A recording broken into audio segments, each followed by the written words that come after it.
nothing's like the other, you've won the conference, you got the top seed, but, you guys were locked in from the very beginning, I thought. You guys played like this was, for your playoff lives or whatever, I thought. What did you think? Yeah, obviously that's a concern as a coach when when the game ends the other day and we're celebrating and kind of the toast of the town and you win a championship and you have one of those weird, 48-hour turnarounds and there, you have a concern a little bit, but that concern in my mind was very, very minute because of the makeup of our team. At the center of what we're about, one of the major tenets of our program is excellence in the next thing. That's it. So now everybody's talking about now conference tournament and you got to win 3 games in 3 days and all that stuff. And it's like the only thing that's important now is the first repetition of the first drill when we get back to practice on Tuesday. That's it. Yeah. That's it. And they were as locked in as I've ever seen them in preparation. They're always locked in. We have some of the longest film sessions in America, just so you know. I'm telling you, I'm not in anybody else's locker room. I have no idea, but there's no way people watch film like we watch film. And the way our guys continue to do that from game 1 to game 30 or whatever the heck it is amazes me. And it starts with the maturity of our leadership.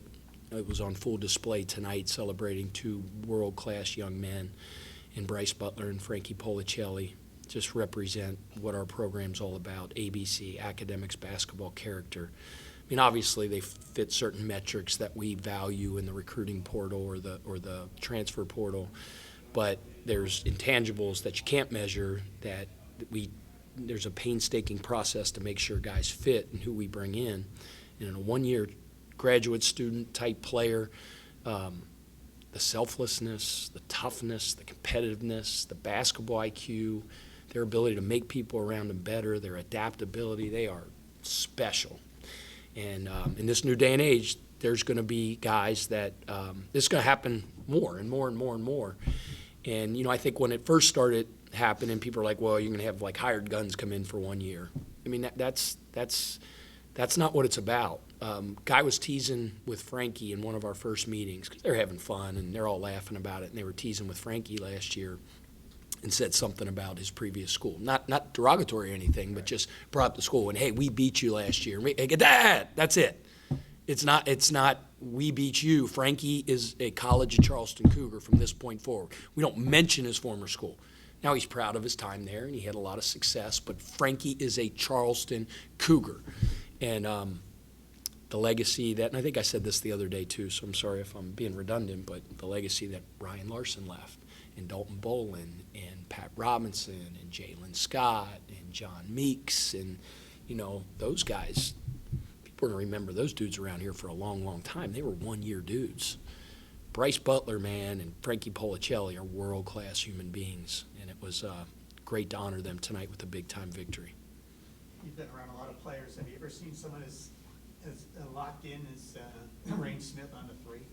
Like he's Rain's just he's just so darn consistent, man.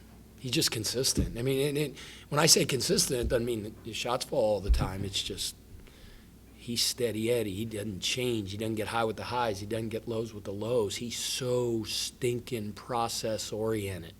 He's a robot. Like his shots every day and his routine and his mental stuff and his recovery and his strength and conditioning and his repetitions and his film watching and that. He's just a pro's pro. And look, you always can't control the results, whether you win a game, lose a game, whether you make a shot or miss a shot, but you can sure as heck control your process and being excellent in that. That's what Rain's about. And the results take care of themselves if you're elite in the process like he is. You had a 9-game win streak in December, then you end the season on a 9-game win streak. How important is that, the momentum going into the tournament? How do you feel? Yeah, I mean, we're playing well. We're playing well. Our kids are very connected. They're very bought in. They're playing for each other. They're playing with confidence. I think, maybe took a while for with all these new guys, 9 new guys is a lot for them to mesh and for them to build cohesiveness and understanding in the system, definition of roles and things like that. And you can just feel momentum. You can feel the confidence that guys have in what we're doing, in each other. It's fun. It's fun. And again, can't do those 9 wins in a row don't mean stinking anything. The however many wins we got this year, those don't mean anything at this point. It's on to the next thing. When I said this on the radio too, when they show up on June 5th, we do this big elaborate PowerPoint every year. I'm a big PowerPoint guy. I love design. I designed it, do all these cartoons on it, like stuff flying in and all this stuff, music, just like a hobby. I don't golf, so I like graphic design and PowerPoint. You got the clicker, so one of the first slides is you show the different seasons of the season, right? You compartmentalize what happens from the time June 5th. So you have summer 1, summer 2, fall preseason practice, pre-conference schedule, conference schedule, and then last but not least, postseason play. And our big thing is the next thing, right? Everything's always about the next thing. So in June, it was 1,000% focus on having the best June summer session in the country, lifting, cohesiveness, chemistry building, blah, blah, blah. And then here we are. That one's gone, that one's gone, that's one, that. And that body of work that they put in over the last is enormous. And, we like to say, because of our focus on the process throughout those 9 months, throughout those different phases, if you will, they're trained for the moment, right? They're trained for the moment. We're excited about getting up to D.C. and hopefully winning a championship. Talk a little about doing something with James Scott. And I remember when the first time I met you, you said, "Hey, we got this kid. He's young. But I think he's going to be really something." And boy, you were dead on with that one. Just talk about him and the way he started. Gosh darn! I mean, I've talked about James up in front of this same microphone before. I mean, everybody can see the talent, the natural God-given talent that he has, man. I mean, he runs like the wind. He jumps. He's got phenomenal hands. He's a talented young man, like extraordinarily talented. But it's everything else about James. A lot of the same stuff we said about Frankie and Brett. Like do you guys know he's the 3rd youngest player in Division I basketball? I knew he was young, yeah. And he might be one of the most mature players I ever coached as a freshman. Yeah. Just you tell him something one time, that's it. It's it. Sometime in coaching you can kind of like coach speak a little bit, and he'll come back later and go, "Now hold on, you said this on this one action that we're doing." And I'm like, "You actually paid attention to that?" You know what I mean? But he's just a joy, and he's a process-oriented kid. He's always in the stinking gym. He never leaves. He's got a crazy, crazy bright future, and I'm very, very blessed to be his coach. But just thought everybody played really well. Kobe Rogers was terrific tonight. Just overall as a team. I thought rebounding-wise, like early on, they were getting over 40% of their misses, I think, through like 12 minutes into the game. And then that was it. We really clamped down on the backboard on the defensive end. I thought we were tenacious as heck on the offensive rebounding. So Hofstra's really good. They're the number 1 most efficient defensive team in our conference. They're one of the most efficient offensive teams in our conference. They're very, very, very good. Ton of respect for Speedy. I think he's a terrific coach, man. Conceptually, schematically, I've said this before. You gotta be on your stuff when you go against them, and they're playing really well too. So good chance we'll see them again. One thing you talked about James being so inquisitive, My bad. You want to stay on James? Yeah, sorry. So, he wants to always ask you questions. He always wants to know what's going on, and how and for a freshman to do that's amazing. He's very unfreshman-like. And he's just so stinking young. I mean, when he showed up on campus in June, he was still 17 years old. Right. It's crazy. It's special for a young person to have that maturity about him. That's why his trajectory and his ceiling is crazy. He's beloved. He's beloved here. Not just the fans that love his dunks. You know who loves him? The administration. You know who loves him? The facilities guys, the operations people. You know why? Because he's got a stinking smile on his face, and he says thank you all the time.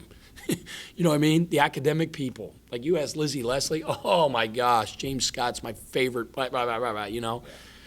And that's a tribute to, you know, to his upbringing and his mom and dad. And Met her just a little while ago. yeah, she's a professor at a college. She's got her doctorate. She's sharp lady now. Like I'm talking sharp. NBA scout was here at the beginning of the year. He said that he watched him run up down the floor one time. He said, yeah, he's an NBA prospect. I wish I was that good at evaluating. Guy must know what he's doing. So yeah, James, talented kid, and he will, as long as he keeps his humility about him and blinders on. And he will, just because of his upbringing and his makeup. You know, he's going to get better and better. Sorry, one last one. Are there other parts of his game that we haven't maybe seen? Man, like He put it gosh on the floor, darn, did you yeah, see it? yeah. I mean, you've seen him push the break. Yeah. He's got, like I always talk about, like his inquisitive nature and but like he's got natural basketball IQ too. Yeah. I think a really underrated part of his game is his passing. Like I don't know if you saw the play he made in the second half in front of our bench. I'm trying to think how it happened. I think maybe an offensive rebound or a scrum, or I think Kobe maybe dropped it off to him, and it was like a little bit of a loose ball. Right. And he just jumped in midair, and like the game slowed down to him, and he went zing right to Rain Smith for a bang three. So, you know, he can pass, he can catch, he's got great feet, good instincts. He shot You know, him. he wants to. So we call in scouting, we call it green dot, red dot. A green dot is shoot, red dot is drive, and you have two dots. So if you're green, you're 3 and a 3, right? If you're green-red, you're shooter first and you can drive. If you're driver first and shooter second, you're red-green. And James says, I want my green dot. And I'm like, well, you need to work at it. You ain't there yet, but he will be. You know, winning the conference and the winning streak and all, but you got more than a week off for your first game. Is from a coach's standpoint, anything you need to work on, you think, or is all the elements there? Everything. We're working on everything. You know, I don't know if it's been decided who we're playing yet. I guess games are going on this afternoon and all that, but you know, we have a relatively long layoff based on the rest of the season, right? Because what's Saturday, and then we don't play till when? Sunday. So we have like over a week. So we haven't had over a week in a long time. Maybe Christmas we had a week or something like that. But even then, they go home. So you know, we go back. You really go back to your meat and potatoes. You know, you go back to your fundamentals defensively and offensively, and hone in on kind of us. And sharpen our saw like we always do. So you always have things you can work on, man. We're far from, no team in the country is a finished product. So our guys will have an unbelievable mentality next week in doing that. Thanks, Matt. All right. Appreciate it. Thank you.